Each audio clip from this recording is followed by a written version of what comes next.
Baik, selamat malam kepada Bapak Sunar dan teman-teman yang sudah hadir pada malam hari ini. Kami dari kelompok 1 hari ini akan membahas hasil diskusi daripada kelompok kami dengan materi aspek studi kelayakan bisnis. Adapun nama-nama anggota daripada kelompok kami, yang pertama ada Krista Elina Anggreni, absen 13, kemudian ada saya sendiri, Niketut Dewantari, absen 14, kemudian ada Niketut Ningsih Parwati, absen 18, dan Pandemadi Deviana Metade Putri, absen 20. Selanjutnya, materi yang pertama adalah definisi kelayakan bisnis. Studi kelayakan bisnis adalah suatu kegiatan yang dilakukan untuk menentukan apakah suatu bisnis layak dijalankan atau tidak. Kegiatan ini meliputi identifikasi masalah, peluang, menentukan tujuan, menggambarkan bagaimana situasi bisnis, dan menilai berbagai manfaat yang dihasilkan. Dalam kaitannya dengan bisnis, studi ini bisa digunakan untuk membantu pengusaha mengambil sebuah keputusan yang tepat. Bagi seorang pemula, studi ini sangat penting dilakukan karena dapat menghindarkan pebisnis dari kerugian.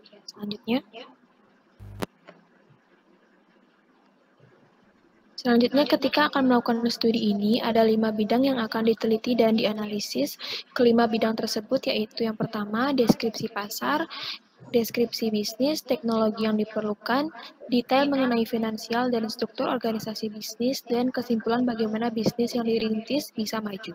Selanjutnya ada ruang lingkup studi kelayakan bisnis. Yang pertama itu ada menganalisis manajemen pasar, manajemen operasional, manajemen finansial, konsep lingkungan dan masyarakat, manajemen keuangan, ketentuan pemerintah, ilmu-ilmu dasar, ahli teknik yaitu pertanian, peternakan, dan perikanan, lalu kemudian baru sebuah bisnis atau perusahaan itu bisa dinyatakan layak atau tidak layak untuk berjalan. Selanjutnya adalah manfaat studi kelayakan bisnis. Yang pertama, mempermudah perencanaan bisnis. Manfaat studi kelayakan bisnis yang pertama ialah mempermudah perencanaan usaha. Studi ini akan membantu memperoleh berbagai informasi terkait bisnis tersebut, termasuk kelebihan serta kekurangannya. Dengan begitu, perencanaan kegiatan pun lebih mudah untuk dilakukan. Yang kedua, melancarkan pelaksanaan bisnis. Selain mempermudah perencanaan, manfaat studi kelayakan bisnis juga dapat melancarkan pelaksanaannya, sebab hasil dari analisis studi akan membantu pengusaha mengevaluasi program dan kebijakan mana saja yang memberikan keuntungan maupun kerugian bagi perusahaan. Dengan begitu, pelaksanaan program yang telah dirancang dan dikaji sebelumnya akan menjadi lebih mudah dan akurat ketika diimplementasikan. Selanjutnya, yang ketiga ada memperkecil risiko kerugian. Tujuan studi kelayakan bisnis lainnya ialah untuk meminimalisir risiko kerugian di masa depan, baik yang dikendalikan maupun tidak. Dengan melakukan analisis studi ini, kita dapat mempersiapkan segala alternatif guna mengantisipasi kegagalan. Yang keempat, mempermudah pengawasan. Hasil dari analisis kelayakan usaha juga bisa membantu para pengusaha melakukan pengawasan dengan lebih mudah. Laporan hasil studi tersebut dapat dijadikan sebagai pedoman utama dalam memantau dan memonitor segala aspek bisnis. Dan yang terakhir, mempermudah pengendalian.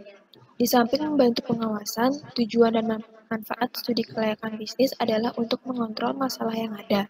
Dengan memanfaatkan informasi dari hasil analisis studi kelayakan tersebut, dapat dengan mudah mengambil keputusan serta menyelesaikan persoalan secara cepat dan tepat. Untuk presentasi selanjutnya akan dilanjutkan oleh rekan saya. Terima kasih. Baik, selanjutnya ada aspek studi kelayakan bisnis. Aspek hukum atau legalitas. Ketika baru pertama kali akan merintis dan menjalankan bisnis, maka aspek paling penting dan utama yang harus diperhatikan adalah bagaimana aspek hukum serta aspek legalitas dari bisnis yang dijalankan. Semua hal ini akan berhubungan dan menyangkut dengan semua legalitas serta ketentuan hukum ketika ingin mendirikan sebuah usaha. Tentunya aspek hukum serta legalitas ini sangat penting dan wajib diperhatikan karena di dalam aspek hukum ini terdapat poin-poin penting yang akan dianalisis. Poin-poin tersebut antara lain adanya izin dari lokasi usaha, surat daftar usaha milik, adanya NPWP, akta dari pendirian usaha yang dijalankan dari seorang notaris, surat izin perdagangan atau SIUP, dan lain sebagainya. Selanjutnya ada aspek studi kelayakan bisnis. yaitu aspek ekonomi dan budaya. Dalam aspek studi kelayakan bisnis ini juga terdapat aspek ekonomi dan budaya di mana aspek satu ini bisa digunakan untuk melakukan analisis apa dampak yang bisa diakibatkan dari perusahaan yang dijalankan terhadap kondisi di sekitar perusahaan tersebut. Jika dilihat dari sisi budaya, untuk studi kelayakan pada sisi satu ini akan melakukan analisis tentang bagaimana perusahaan yang dijalankan dapat memberi pengaruh atau mempengaruhi adat istiadat dari daerah tersebut. Tetapi jika dilihat dari sisi ekonomi, aspek dalam studi kelayakan bisnis ini perlu melakukan analisis tentang bagaimana sebuah perusahaan bisa memberikan sebuah dampak pada tingkat pendapatan per kapita yang dihasilkan pada wilayah di mana tempat perusahaan didirikan. Baik, presentasi selanjutnya akan dilanjutkan oleh rekan saya. Terima kasih. Baik, selanjutnya ada aspek pasar dan pemasaran. Aspek ini juga ada yang menyangkut soal aspek pasar serta aspek pemasaran. Pada dasarnya, aspek pasar serta aspek pemasaran ini merupakan sebuah aspek dasar yang harus diteliti.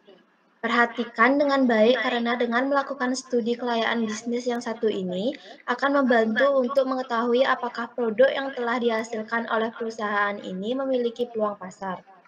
Agar mengetahui potensi dari produk yang dihasilkan oleh perusahaan, memiliki peluang pasar atau potensi, sebaiknya memperhatikan beberapa hal seperti bagaimana potensi pasar, jumlah konsumen yang ada, bagaimana daya beli masyarakat terhadap produk yang dijual, segmentasi bagaimana kondisi persaingan yang terjadi pada industri tersebut, dan lain sebagainya.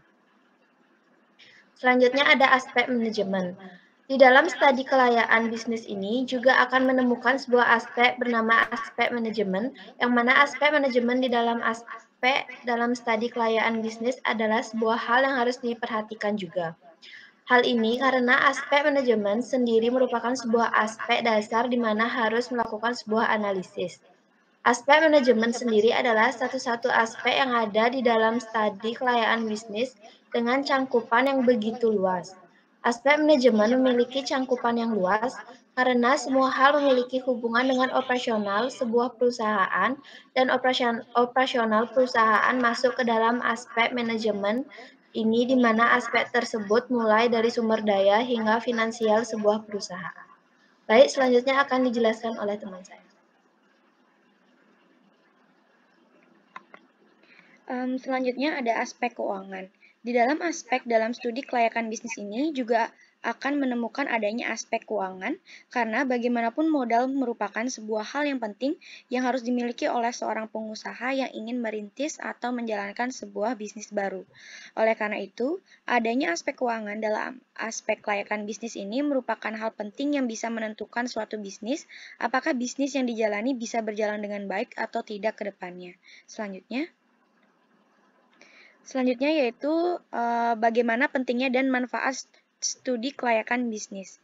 Pentingnya studi kelayakan bisnis dalam membangun bisnis adalah karena studi kelayakan bisnis merupakan dasar untuk menilai apakah kegiatan investasi atau kegiatan bisnis layak untuk dijalankan. Selain itu, studi kelayakan bisnis juga dapat memperkecil kemungkinan adanya risiko kegagalan atau hambatan di masa yang akan datang. Saat ini, studi kelayakan bisnis menjadi tolak ukur yang sangat berguna, terutama bagi pihak investor dan lembaga keuangan sebagai dasar penilaian keberhasilan suatu rencana bisnis. Studi kelayakan bisnis biasanya digunakan sebagai bahan pertimbangan dalam mengambil keputusan, apakah menerima atau menolak rencana bisnis dan apakah mempertahankan atau menghentikan bisnis yang sedang dilaksanakan. Selanjutnya, sekian presentasi dari kelompok kami. Apabila ada kesalahan kata maupun perbuatan yang tidak disengaja, kami mohon maaf. Terima kasih.